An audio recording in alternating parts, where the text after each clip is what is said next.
Original.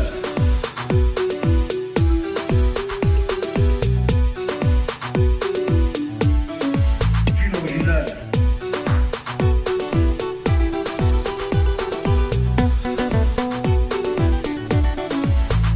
Des bandes à London TV. Notre forêt, comme nous protégeons tout ce que nous avons comme richesse. Pensez-vous que ces derniers temps, notre musique est en baisse? Notre musique était en baisse, c'est vrai, par rapport à l'âge des musiciens. La notion de génération dans la musique congolaise moderne, je suis parmi les gens qui ont mis cette théorie en place avec mon ami Fekou Fakunitu. Actuellement, nous assistons à une nouvelle génération, la 5e génération de la musique congolaise. Cette nouvelle génération est liée essentiellement à l'âge des fanatiques. Quand on regarde les fanatiques des Fabregas, ce sont des fanatiques, ce sont les enfants des fanatiques de Wenge. Alors, ça vous arrive aussi de parler de la musique à l'Assemblée nationale? Bien sûr que oui, moi d'abord je suis d'abord un mélomane, avant d'être chroniqueur de musique. Contrairement à tous mes différents collègues de l'Assemblée nationale, je suis le seul journaliste chroniqueur de musique. C'est aussi un honneur pour nous. Je n'ai fait que ça 33 ans durant. J'ai fait 33 ans de chronique musicale. Donc Franco m'a connu très jeune, il m'a vu très jeune. Niarkos m'a vu très jeune. Papa Wemba me connaît depuis quand j'avais quoi, 12-13 ans. Il y a beaucoup des artistes qui meurent pauvres ces derniers temps. Moi je suis arrivé avec la polémique, c'est parce que ça a permis aux gens d'être riches. Mais maintenant c'est à vous. Vous ne faites rien, faites quelque chose pour qu'eux aussi deviennent milliardaires. Moi j'ai amené la polémique. Vous pensez que Werason ou Jibem Piana ou qui encore, ou Blaise Boula compose mieux que Bozi Boziana? Ah non, où est Voloko?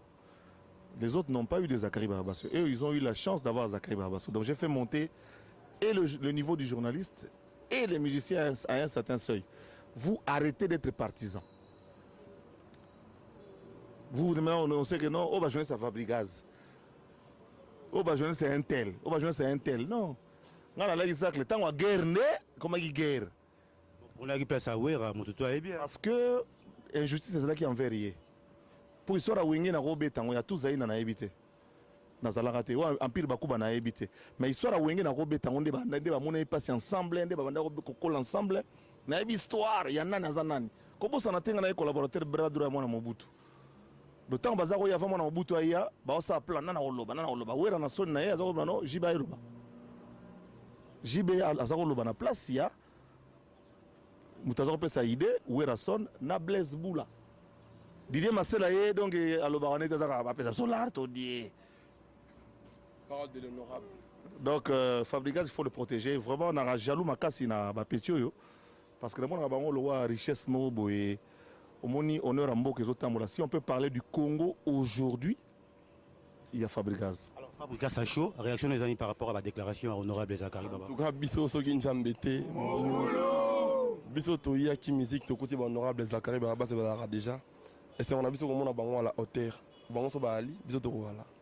Voilà, c'est un peu ça. Et puis, on a un sengo, les Lunaza, les Bosso, il y a prêtre, mon, à tout seigneur, tout honneur. Au monde indi na seconde.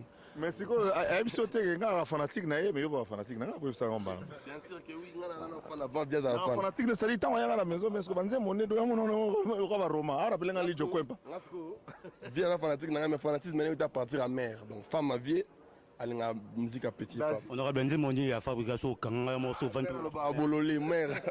Honorable Assa Rantama. Titre, après ce titre. Ojoba na okosoti. Na honorable mena love bololé. C'est que bolingwana bojoba na tenez-vous prêt dans pas longtemps l'album du maître arrive, je pense. Nini? Je pense. Mon album soit. C'est mon album qui arrive. On est au studio, on est en train de bosser. On est à fond au travail. Ils en ont combien de titres? Tout ce que j'en sais, c'est que mon album arrive avec force. Mon album s'appelle Je pense. Le titre et tout, et banaraso album est sili. Au moins, technique n'a pas soit à la ramtando le moment où un album alors que l'album est sili, il y a un peu de on a envoyé Mana Jackson, Keboy, et puis on a su Jackson a invité. Au bien moins sérieux. Voilà, nous on fait déjà le travail. Honorable a dévancé, peut-être oui, rançon pas Roya parce que Bété dans la Zamba. Jésus, il faut bien Nzambe. Jésus, mon Nzambe, c'est connu de tout le monde. Moi, je te parle de mon album qui arrive avec force dans pas longtemps. L'album, il s'appelle Je pense.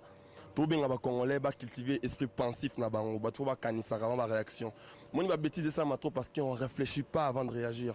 On doit commencer à penser avant tout. Je pense que la musique congolaise doit se nourrir de la belle mélodie. Ce qui nous a embêtés. Merci beaucoup, Fab. C'est moi qui vous remercie. Merci. Félicitations, cher ami. Continue. On a besoin de jeunes gens qui écrivent.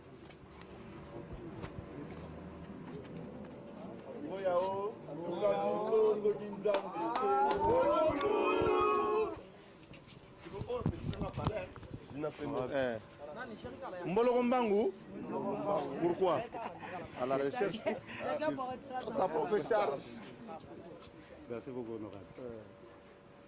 Faut continuer. Battez-vous. Vous savez, moi je suis très jaloux de vous en fait. Il faut que vous allez bien, vous évoluer, vous allez bien.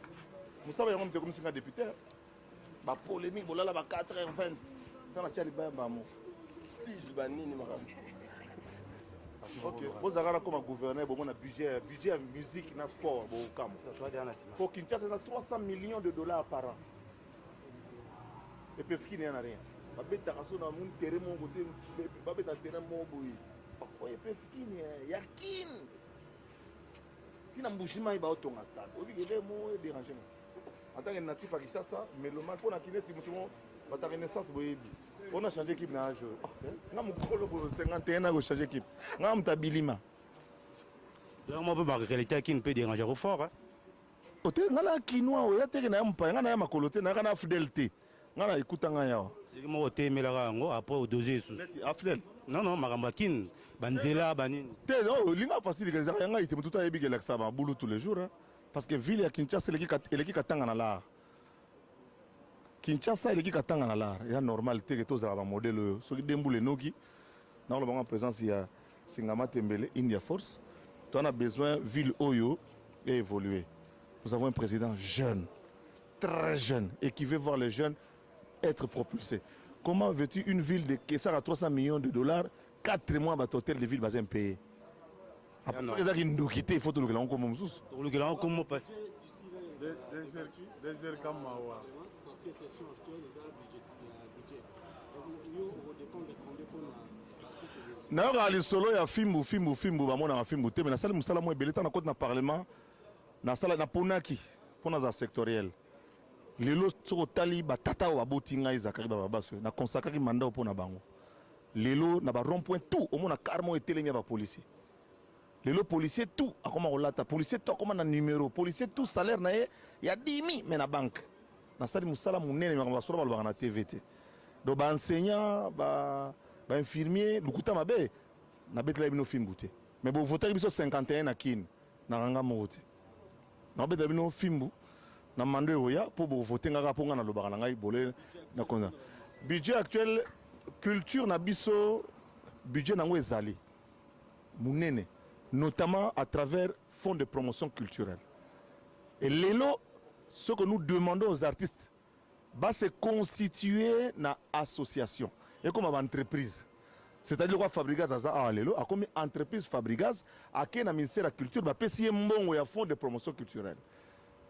À ce côté dans mon studio et puis après à zongiste dans la banque fonds de promotion culturelle ali banque ya bata culturelle donc ba musicien. Les ara ya mettre lioloté. Pour liolo comme ça dollar kuna. Parce que liolo va c'est constitué dans ba mikanda nango à sa société. Donc Fabrigaz il faut dans la société oyo à qui kozwa mbongo pona akora ko évoluer.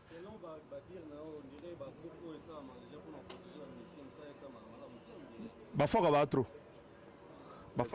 Vers qui ça est déjà. Au moni tant ou l'ombo ala bomoyi. Asengaka que alobaki ye verkis navie tabulei bazana na sonekate. Juan, Batika la bat mususu. pourquoi? L'ombo lobango il y a 20 ans. Pour qu'il ait bien. Ce n'est pas un secret pour personne. Ce qu'on a un problème. Vous savez bien qu'ils ont un problème. Il y a un groupe de musiciens. Oh, bah, Betaka. Pe ba yemba kabate. Ce que ce qu'on comme le rôle de musicien, bah, bois mort. Hein, bah, Betaka là. Ce concert, bah, Betaka, bah, répétaka. On a fait.